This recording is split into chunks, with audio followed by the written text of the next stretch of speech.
সমাস থেকে একটা ভিন্নধর্মী প্রশ্নের উত্তর করব আজকে। প্রশ্নটি হচ্ছে, কর পল্লবের ন্যায় ব্যাস বাক্যটি কোন সমাস? 18তম শিক্ষক নিবন্ধন পরীক্ষা এসেছিল। আচ্ছা, কেন ভিন্নধর্মী প্রশ্ন বললাম? কারণ আমরা জানি সমাস থেকে যে প্রশ্নগুলো আসে সাধারণত সেই প্রশ্নে ব্যাস বাক্যটা আসে না, সমস্ত পত্র উল্লেখ থাকে। কিন্তু এই প্রশ্নটাতে সমস্ত পদ নাই, ব্যাস বাক্যটা উল্লেখ করেছে।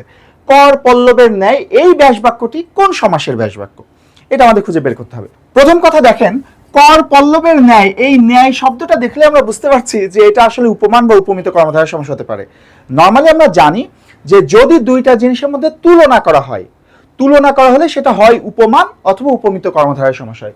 তো কর পল্লবের ন্যায়, কর মানে হচ্ছে হাতের তালু, পল্লব মানে পাতা, মানে এই হাতের তালুকে পাতার সাথে তুলনা করছে। যেহেতু তুলনা করছে, বা আপনি এটাও মনে রাখতে পারেন যেহেতু ন্যায় আছে, তার মানে অবশ্যই এটা উপমান বা উপমিত কর্মধারয় সমাস হবে।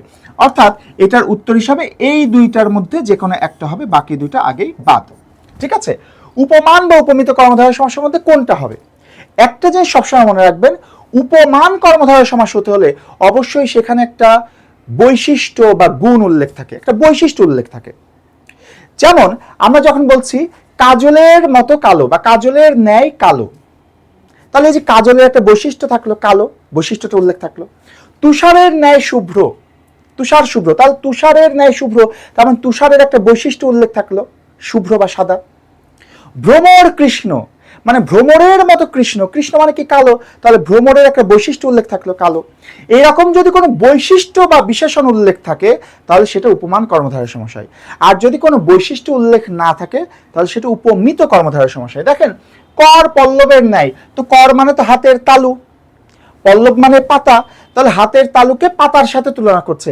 এখানে কি হাতের তালু বা পাতা কারোর কোনো বৈশিষ্ট্য উল্লেখ আছে যে নরম, সবুজ, কোমল, এই ধরনের কোনো বৈশিষ্ট্য উল্লেখ আছে?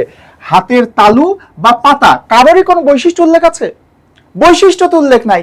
যেহেতু বৈশিষ্ট্য উল্লেখ নাই, তার মানে এটা অবশ্যই উপমিত কর্মধারয় সমাস হবে। তাহলে এভাবে মনে রাখবেন, যদি ব্যাস বাক্য দিয়ে দেয় তাহলে তো খুবই সহজ হিসাব, যে দেখবো যে ওখানে কোনো বৈশিষ্ট্য উল্লেখ আছে কিনা।